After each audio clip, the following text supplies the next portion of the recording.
Hi guys, నేనైతే బెంగళూరు వచ్చేసాను. మా అక్క కోసం ఫెస్టివల్ సీజన్ ఎలాగో స్టార్ట్ అవుతుంది కాబట్టి ఫెస్టివల్ షాపింగ్కి అయితే స్టార్ట్ అయిపోయాం. దానికంటే ముందు ఇలా రెడీ అవుతున్నాను. నేను ఫేసెస్ కెనడా వారి 3-in-1 ఫౌండేషన్ అయితే యూస్ చేస్తున్నాను. ఇదైతే long lasting and 12 hours makeup challenge కూడా తీసుకుంటాను. దీని తర్వాత ఐలైనర్, బొట్టు అన్ని పెట్టేసుకున్నాక ఫైనల్లీ ఫేసెస్ కెనడా వారి all time pro makeup fixer అయితే స్ప్రే చేసుకున్నాను. ఇదైతే లాంగ్ లాస్టింగ్ ఉంటుంది అని చూద్దాం ఎంతసేపు ఈ మేకప్ ఇలాగే ఉంటుందో. అండ్ దీని తర్వాత నేనైతే డ్రెస్ చేంజ్ చేసుకొని స్టార్ట్ అయిపోయాను. నేను బయటికి స్టార్ట్ అయ్యేసరికి 10:40 అయింది టైం. గోల్డ్ షాప్కి వెళ్ళాం. దాని తర్వాత చిల్ అవుదామని కొంచెం టీ తాగాం. అప్పటికే 12:32 అలా అయింది టైం.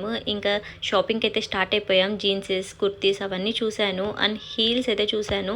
అవి చాలా బాగా నచ్చాయి ఇవి, బట్ నా సైజ్ అయితే లేదు. ఈ షాపింగ్ అంతా కంప్లీట్ చేసేసరికి ఈవినింగ్ 4 o'clock అయింది. సో జ్యూస్ అన్న తాగామని జ్యూస్ తాగాను. ఇంకా ఫైనల్లీ ఇంటికి అయితే వచ్చేసాం. అప్పటికే టైం 10 అవుతోంది. అండ్ ఈ గోల్డ్ జ్యువెలరీ అయితే తీసుకున్నాను. ఇంత తిరిగినా నా ఫేస్ అయితే చెక్కు చెదరలేదు. ఈ 2 products వల్లే నేను మేకప్ ఛాలెంజ్ అయితే కంప్లీట్ చేశాను. ఈ ప్రొడక్ట్స్కి ట్యాగ్ చేశాను, వెళ్ళి చెక్ వచ్చేయండి.